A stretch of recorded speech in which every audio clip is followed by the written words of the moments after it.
Bienvenue dans cette nouvelle vidéo, raconte-moi les marches de Bretagne d'hier à aujourd'hui. Et aujourd'hui, destination le château de Noirmoutier. Mais pour le moment, je suis sur le passage du Gois et je ne peux pas passer comme vous le voyez, la mer est en train de descendre. Donc on va attendre tranquillement, faire des belles images de drone pour cette vidéo. Et au milieu de la vidéo, nous allons retrouver Karl qui va nous expliquer pourquoi le château de Noirmoutier fait partie des marches de Bretagne. Avant d'aller découvrir ce château et son histoire, il me faut d'abord franchir un passage assez unique. Le passage du Gois. Cette route submersible relie le continent à l'île de Noirmoutier. Long d'environ 4,2 km, ce passage n'est praticable qu'à marée basse. À marée haute, la mer recouvre totalement la chaussée. L'histoire du Gois est ancienne. Les premiers écrits qui mentionnent ce passage remontent autour de l'an 830, mais ce n'est qu'en 1701 qu'il apparaît pour la première fois sur une carte. Pendant longtemps, ce chemin était emprunté par les habitants de la région pour relier l'île au continent, souvent à pied, avec des charrettes ou à cheval. La tradition raconte qu'en 1766, un homme nommé Auguste Gauvry aurait été le premier à effectuer officiellement la traversée complète du Gois. À la fin du XVIIIe siècle, vers 1780, les premières balises sont installées pour guider les voyageurs.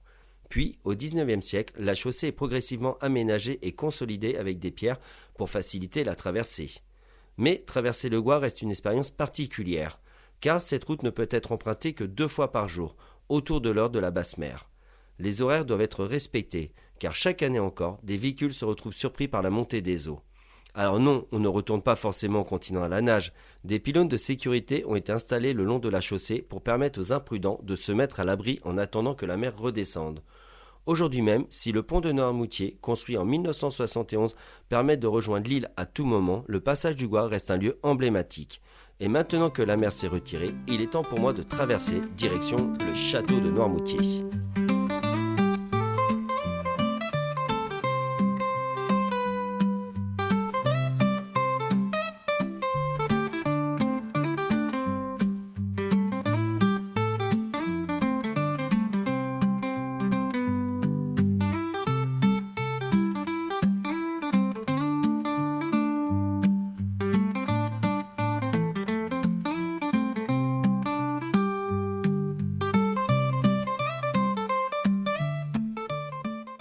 Bon Karl, je m'en vais tout au bout de l'acheter et là je ne comprends plus rien au niveau des marches de Bretagne. J'ai le château de Noirmoutier qui est derrière moi, qui est juste magnifique, mais le Mont Saint-Michel, Avranches, Fougères, Vitré, Laval, Mayenne, Clisson, on est complètement excentré en fait.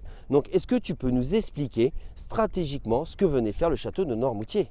Ouais, salut Johan. Donc moi je réponds à ta question depuis Clisson. On est ici devant une des portes d'accès à la forteresse de Clisson, cette magnifique forteresse de Clisson, dont on reparlera un petit peu plus tard. À Noirmoutier, quand tu tournes le regard là vers le nord, tu vas apercevoir la baie de Bourgneuf. On l'appelait avant la baie de Bretagne. Vu que tu as l'air perdu dans les marches de Bretagne, je vais essayer d'éclairer ta chandelle et de le resituer. Alors, effectivement, d'un point de vue strict, on peut considérer que Noirmoutier n'est pas dans les marches de Bretagne. Mais je vais t'amener plusieurs éléments qui vont nous permettre de démontrer que oui, on peut considérer que Noirmoutier est un château des marches de Bretagne. Alors déjà, on est dans ce qu'on appelle les marches poitevines. Donc oui, on peut affirmer qu'on est dans le cadre élargi des marches de Bretagne, puisque les marches de Bretagne, on l'a déjà dit, c'est un territoire transfrontalier entre la Bretagne, le Poitou, l'Anjou et la Normandie. Je vais te parler de l'histoire de ce château de Noirmoutier. Ça va être d'abord un castrum. Alors pourquoi un castrum ? Parce que début du 9e siècle, on a les hommes venus du nord, qu'on appelle les vikings, qui commencent à faire des ravages dans la contrée. Donc ce château-là, il va avoir un rôle de refuge monastique. Ce château de Noirmoutier, il a été érigé vers 830, selon des sources concordantes, sur ordre d'un abbé, l'abbé Hilbolt de l'abbaye de Saint-Philbert de Grandlieu. Donc c'est au XIIe siècle, Pierre, seigneur de la Garnache, va décider de reconstruire le château. Il va faire construire un donjon de style architectural roman d'une vingtaine de mètres de haut. Et il va faire construire une muraille sur laquelle, aux 4 points cardinaux, il va faire élever des tours de dissuasion. Alors quel va être le rôle de ce château pour les seigneurs de la Garnache? Premier rôle, c'était de servir de bastion défensif pendant la guerre de succession de Bretagne et pendant la guerre de Cent Ans, pour empêcher les invasions anglaises. Deuxième rôle, et qui est fondamental, c'était de protéger l'or blanc des Poitevins, puisque ici, à Noirmoutier, on a le sel de Noirmoutier, et donc c'est vraiment une richesse très très importante à cette époque-là. Et donc il fallait la protéger des pillages, des pirates et même des adversaires qui sont situés de l'autre côté de la baie de Bourgneuf. Le château de Noirmoutier aurait été transmis à Jeanne de Belleville, la femme d'Olivier IV de Clisson, puisque Olivier IV et Jeanne de Belleville se marient en 1330. Alors comment Jeanne de Belleville devient propriétaire de ce château, des terres de Noirmoutier et même des terres de l'Île-Dieu? Ça lui vient de son père, il s'appelle Maurice IV, qui va avoir un fils qui s'appelle Maurice V, qui va mourir assez rapidement.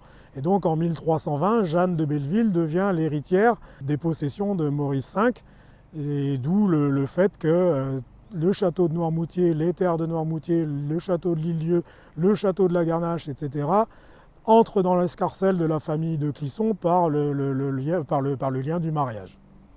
Pour d'autres sources, le château serait tombé dans l'escarcelle d'une famille noble du Poitou, la famille de la Trémoille. Ce sont les vicomtes de Thouars. Et la Trémoille, on va en parler un petit peu plus tard dans ton périple, lorsqu'on va aller à Saint-Aubin-du-Cormier.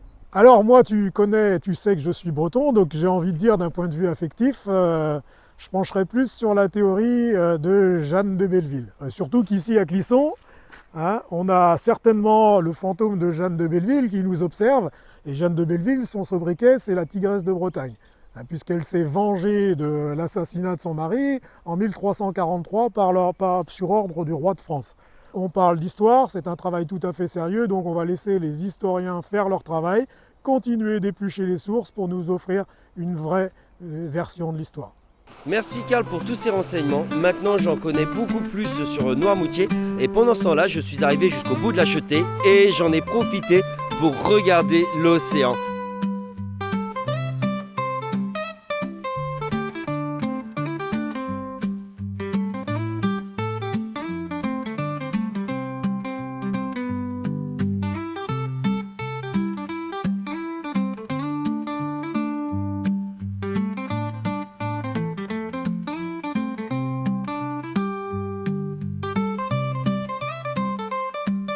Et moi, je vous dis à très bientôt avec Raconte-moi les marches de Bretagne d'hier à aujourd'hui.